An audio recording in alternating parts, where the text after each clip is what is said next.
మనము ఇంతవరకు మత్తయి సువార్త 5వ అధ్యాయము 4వ వచనంలో చెప్పిన రెండవ ధన్యత, దుఃఖపడువారు ధన్యులు, వారు ఓదార్చబడుదురు గురించి కొంచెం తెలుసుకున్నాము. మరికొంత ఇప్పుడు తెలుసుకుందాము.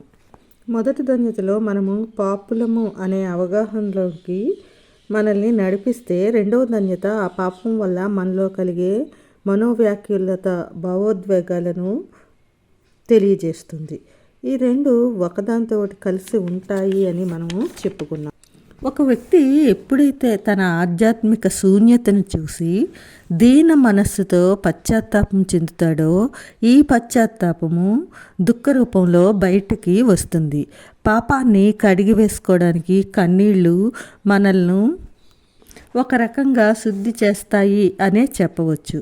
అయితే ఈ దుఃఖం ఏదో మన పాపాలు పోగొట్టబడ్డాయి ఇంకా చాలు అని కాదు. ఎందుకంటే మనిషి నిరంతరం పాపం చేస్తూనే ఉంటాడు. ఏదో ఒక విధంగా మన ఆలోచనల వల్ల, మన క్రియల వల్ల, మన చూపుల వలన ఇలా కాబట్టి మనలో ఈ దుఃఖము నిరంతరము ఉండాలి.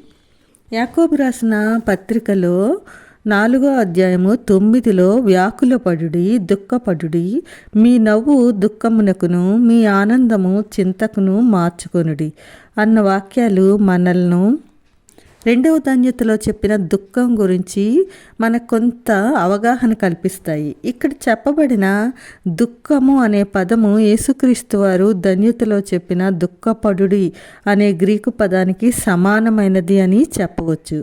యాకోబు గారు కూడా ఇక్కడ మనకు ఆధ్యాత్మిక దుఃఖం గురించే చెప్తున్నారు. మన పాపాల కొరకు పడే దుఃఖం అని మనకి తెలుస్తుంది. అయితే మన పాపాల కొరకు పశ్చాత్తాపంతో మనం పడే ఈ దుఃఖము మనలో మారు మనసుకు దారితీయాలి.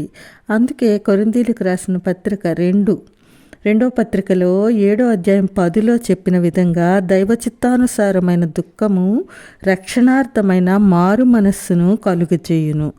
దైవ చిత్తానుసారమైన దుఃఖము మనల్ని దేవుని వైపు తిరిగేలా చేస్తుంది.